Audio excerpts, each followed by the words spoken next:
हे राम, यो भिडियो हेर्नुहोस् अनि काङ्ग्रेस एमाले माओवादीलाई भोट हाल्नुभयो भने चाहिँ तपाईँको नाम चाहिँ के राख्नुपर्छ तपाईँ आफैले सोच्नुहोस्। हिजो छाला जुत्ता कारखाना थियो, छाला जुत्ता कारखाना भएको ठाउँमा काङ्ग्रेसले बेचिदियो जुत्ता उत्पादन गर्ने। गाउँ गाउँमा अहिले पनि ताङ्ना बन्दैछन्। काङ्ग्रेसले उद्योग बेच्यो, गलत गर्यो। एउटा गरिब देशको सरकारले मान्छेको खुट्टामा लाउने जुत्ता उत्पादन गरेर बस्ने होइन दिदीबहिनी दाजुभाइहरू, हामीले बेचेकै हो बाँसबारीको छाला जुत्ता कारखाना। काङ्ग्रेसले त्यो जमिन खाली गरेर के कसरी गल्ती गर्यो, त्यो छाला जुत्ता बेचेर कसरी गल्ती गर्यो। कतिपयले के भन्नुहुन्छ भने काङ्ग्रेसले उद्योग बेच्यो, सारा युवा विदेश गए।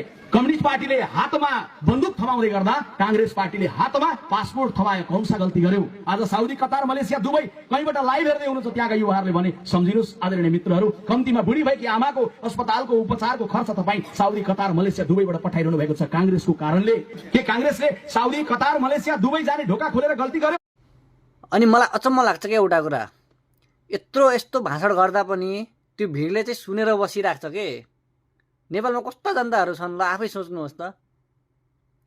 यतिसम्मको भन्दा फेरि त त्यसलाई त लखट्नु पर्ने हो, ढुङ्गा हानेर लखट्नु पर्ने हो कि, अझै पनि सुनेर बसिरहेको छन्। थुइया।